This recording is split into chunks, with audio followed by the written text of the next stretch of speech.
જે આ જમાવટ મીડિયા છે એ શું કરે છે ખબર છે? એના પર સ્ક્રીનશોટ આપણે લીધા છે એટલે કહી શકીએ.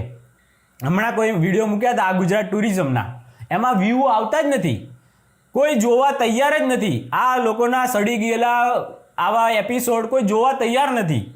તો આમાં એક શરત છે કે એટલીસ્ટ 50,000 વ્યૂ કોમ્બાઇન્ડ, એટલે એપ્લિકેશન યુટ્યુબ, ફેસબુક, ઇન્સ્ટાગ્રામ બધામાં થઈને એ વિડીયો પર 50,000 વ્યૂ આવવા જોઈએ.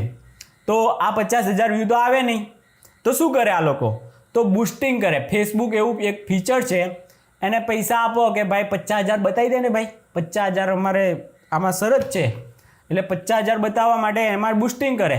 500,000 રૂપિયા આપે ફેસબુકને, એટલે એ બતાવી દે 50,000 એમાં વ્યૂ એ એપિસોડમાં, કે બતાવી દે ચાલો લો જમાવટ મીડિયાના 50,000 વ્યૂ આવી ગયા આમાં.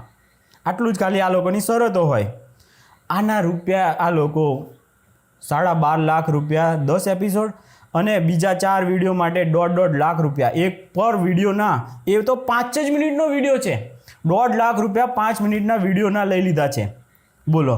અને કોઈ શરમ જ આ લોકોને, કોઈ એથિક્સ જેવું નહીં, કોઈ ઈમાનદારી જેવું નહીં કે આપણા ગુજરાતની આપણે થોડીક એક વિડીયો બનાવી નાખી 5 મિનિટની, એના 1.5 લાખ રૂપિયા લઈ લઉં, એ પણ આપણે ગુજરાતની તિજોરીમાંથી. જ્યારે હું પોતે એમ કહું કે ગરીબો છે, ગરીબો માટે કરો, આમના માટે કરો, તો તારે તો ખુદ કરવું જોઈએ કે ગરીબો માટે આપો, મારે નથી જોતા. એ લોકો આપવા માંગતા હોય તોય તારે તો કહેવું જોઈએ કે મારે નથી જોતા, તમે આ શિક્ષણ માટે વાપરો, ગરીબો માટે વાપરો, વોટેવર કોઈ સારા માટે કામ માટે વાપરો, મને ના આપશો.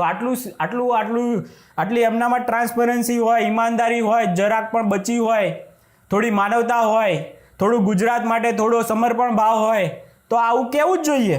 પણ આવું કાંઈ જ કીધું નથી.